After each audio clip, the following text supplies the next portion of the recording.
लखनऊ से खबर आपको बता देते हैं 20 फरवरी से शुरू हो सकता है बजट सत्र। सूत्रों के हवाले से जानकारी मिल रही है कि बजट सत्र 20 फरवरी से यूपी में शुरू होगा।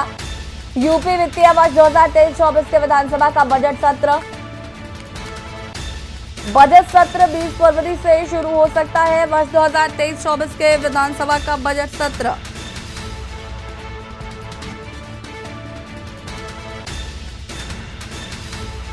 लखनऊ से खबर 20 फरवरी से शुरू हो सकता है बजट सत्र।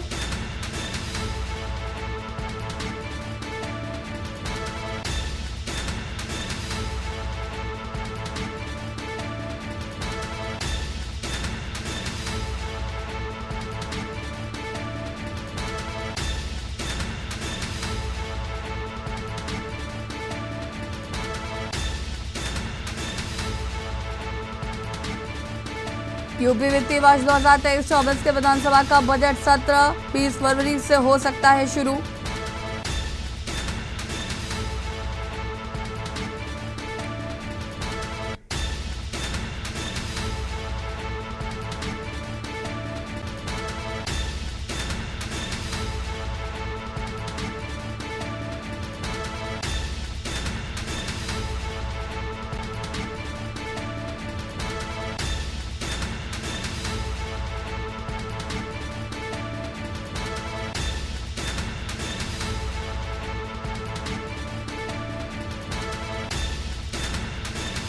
और ऐसी खबर पर ज्यादा जानकारी के लिए ब्यूरो चीफ मनीष श्रीवास्तव जी हमारे साथ लाइव जुड़ चुके हैं। मनीष जी, क्या कुछ जानकारी है बजट सत्र को लेकर? 20 फरवरी से शुरू हो सकता है बजट सत्र।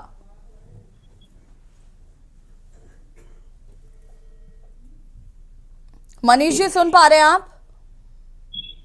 जी जी जी अशी, बजट सत्र शुरू हो सकता है 20 फरवरी से, क्या कुछ जानकारी है? बिल्कुल। देखिए, जिस तरह से केंद्रीय बजट पास कर दिया गया, सीतारमन ने 2 दिन पहले ही केंद्रीय बजट को पास किया और तमाम जो बजट से जो लाभ मिलने वाले हैं लोगों को, इसको लेकर के यूपी सरकार भी सक्रिय हो गई है। तमाम जिलों में इस तरह के ये कार्यक्रम चलाने की घोषणा की गई और इसी बजट की स्वीकृति के लिए ये प्रस्ताव बनाया जाता है और ये प्रस्ताव केंद्र सरकार को भेजा जाता है, जिसके बाद केंद्र सरकार ये बजट राज्यों को आवंटित करती है। इसी को लेकर के बजट सत्र बुलाए जाने की तैयारी शुरू की जा रही है। सूत्रों के हवाले से जो खबर मिल रही है वो 20 फरवरी से ये बजट सत्र शुरू हो सकता है। 2023 और 2024 के लिए विधानसभा का जो बजट है उसके प्रस्ताव पर चर्चा हो सकती है। हालांकि विपक्ष लगातार जो सरकार के द्वारा जारी किया गया है बजट, उस पर विरोध दर्ज करा रहा है और ऐसे में देखना होगा कि ये बजट सत्र कैसा जाता है। हालांकि सरकार इसको लेकर के जो भी प्रस्ताव है उनको केंद्र सरकार को भेजने की तैयारियां लगभग कर चुकी है और इस पे लगातार अधिकारियों के साथ समीक्षा बैठक की जा रही है और प्रस्ताव को तैयार किया जा रहा है। जी बिल्कुल। इस बजट में क्या कुछ खास हो सकता है, क्या कुछ देखने को मिल सकता है?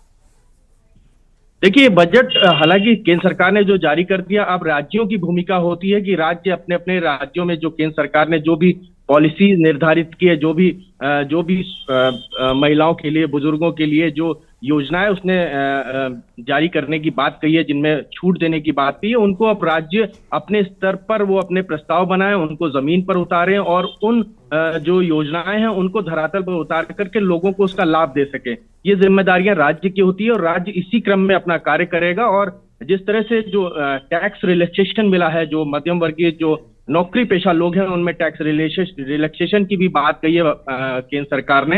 अब उसके बाद जो जैसे मत्स्य विभाग है, पशुपालन विभाग है, इनसे तमाम जो योजनाएं हैं उनको धरातल पर लागू करने के लिए प्रस्ताव बनाए गए हैं। मत्स्य विभाग को भी, मछुआरों के लिए भी कई स्कीमें लॉन्च की गई हैं, महिलाओं के लिए लॉन्च की गई हैं, बुजुर्गों के लिए लॉन्च की गई हैं और एयरपोर्ट जैसे तमाम औद्योगिक क्षेत्र में विकास की बात कही गई है।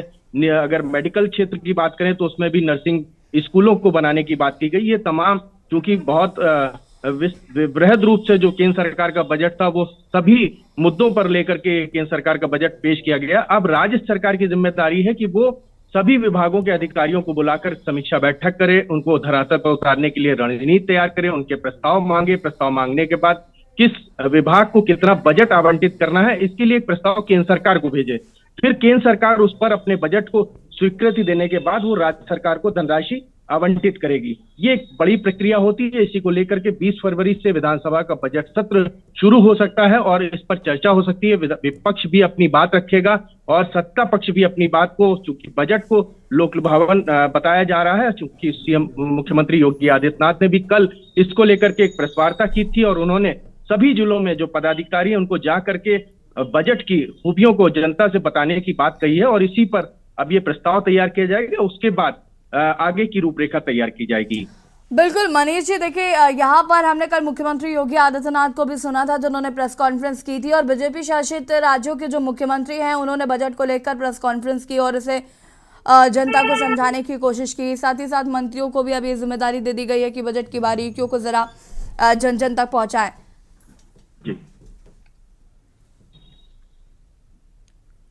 मनीष जी कैसे समझाएंगे, क्योंकि ये एक बड़ी चुनौती है कि बजट को समझा पाना, जनता के बीच में रखना, क्योंकि कहीं ना कहीं विपक्ष जो है वो लगातार सवाल उठा रहा है बजट को लेकर। तो एक और विपक्ष तो अपना काम कर ही रहा है, सत्ता पक्ष को भी कहीं ना कहीं अपनी जिम्मेदारी निभानी है और ये बताना है कि बजट की क्या खूबियां हैं, बजट से जो गरीब लोग हैं वो कैसे लाभान्वित होंगे, किसान कैसे लाभान्वित होंगे, महिलाओं को किस तरीके से वो जो उनका बजट को लेकर महिलाओं के लिए जो खाता खोलने की बात कही गई है, उनके सेविंग अकाउंट की बात कही गई है, तो ये तमाम चीजें हैं। देखिए यशी, जिस तरह से आपने खुद देखा बजट पे, आपने भी बारीकी से उस दिन खबर को कवर किया और तमाम मुद्दों पर, अगर हम महिला बचत खाते की बात करें, जो टैक्स पेयर्स हैं उनके लिए जो 3 से 5 लाख के तक की उसमें जो है 5% की जो टैक्सेशन की बात कही गई है, साथ में जो पशुपालन विभाग में जो इस तरह की योजनाएं लेकर के आ रही है, चाहे वो शिक्षा की बात हो, युवाओं की बात हो, युवाओं को नए रोजगार के अवसर मिलेंगे, क्योंकि अब ये सभी जिलों में जो भी जिला पदाधिकारी हैं बीजेपी के, खासतौर से उनको जो बीजेपी प्रदेश अध्यक्ष हैं भूपेंद्र सिंह, उन्होंने कल वीडियो कॉन्फ्रेंसिंग करके सभी जिला पदाधिकारियों के साथ बात की और उन्होंने ये कहा कि बूथ स्तर पर घर घर जा करके लोगों को जो बजट आई है उनकी खूबियों के बारे में बताया जाए। इसी को लेकर के अब कुछ मंत्रियों की भी जिलों में जो है वो प्रभारी बना करके भेजे जाएंगे, वो वहां पर बैठक करेंगे और बजट में एक एक बात को लेकर के जनता को ये बताया जाएगा कि ये बजट आपके लिए हितकारी है, आपके लिए किस तरह से ये लाभ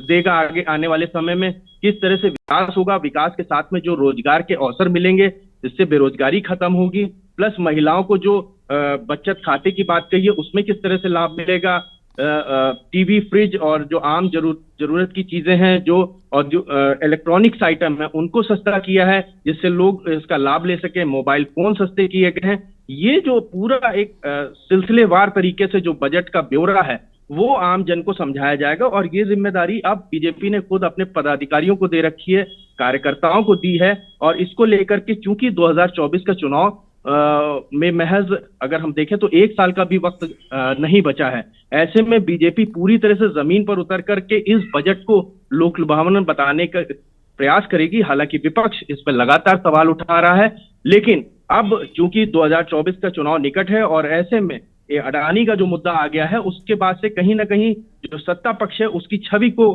कहीं धूमिल करने की भी प्रयास किया जा रहा है। इसको लेकर के बीजेपी चौतरफा घेरी जा सकती है। इसी को लेकर के अब उसने एक रणनीति तैयार की कि आम जनता से डायरेक्ट संवाद करे, सीधे संवाद करे और अपनी बात को रखे कि सरकार आपके पक्ष में काम कर रही है, आपके हित में काम कर रही है, आपकी बेरोजगारी, आपकी समस्याएं, आपके जो भी मुद्दे हैं उन पर लगातार काम कर रही है।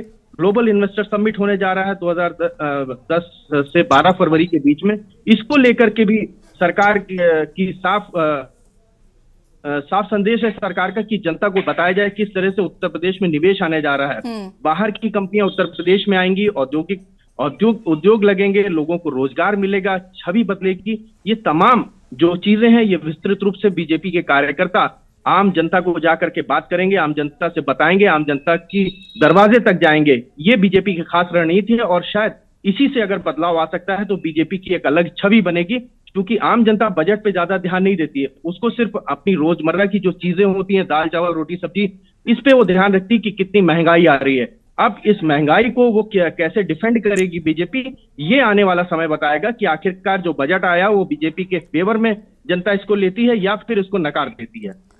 बिल्कुल मनीष जी, देखिए जब बजट जिस दिन आने वाला था, जिस दिन हम लोगों ने इस पर चर्चा भी की और आम जनमानस से जब बातचीत की तो उन्हें पता चला कि देखिए आम जनमानस को हिंडनबर्ग की रिपोर्ट से कोई मतलब नहीं है, आम जनमानस को अडानी से कोई मतलब नहीं है। आम जनमानस को मतलब है कि पेट्रोल डीजल के दाम कम हुए या नहीं, आटा कितना रुपए का बिक रहा है, बस का किराया कितना है।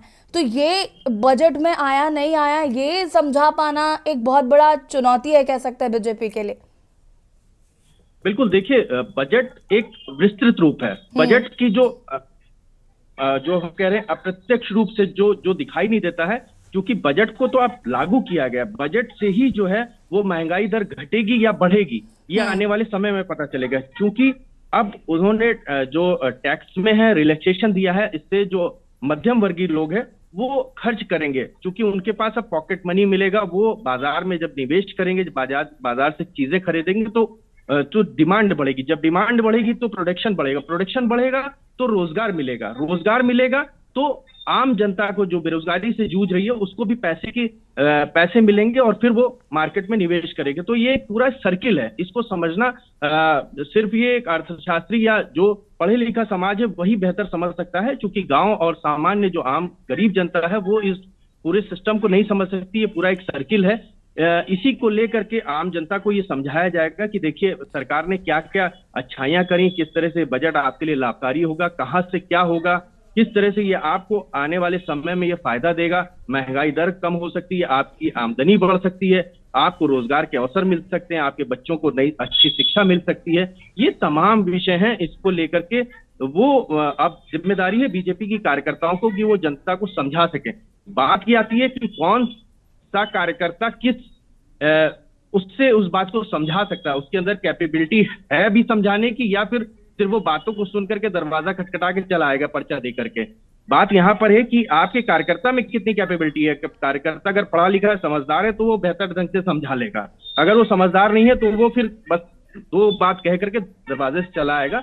अब जनता इसको किस रूप में लेती है ये जनता के ऊपर डिपेंड करता है। बिल्कुल, बहुत बहुत शुक्रिया आपका तमाम जानकारी के लिए मनीष जी। और यहाँ पर आपको बता दें कि बजट सत्र जो है वो 20 फरवरी से शुरू हो सकता है, जैसी जानकारी मिल पा रही है। और केंद्रीय बजट जो आ चुका है उसको भी जन जन तक पहुंचाने की बड़ी चुनौती सरकार के पास है।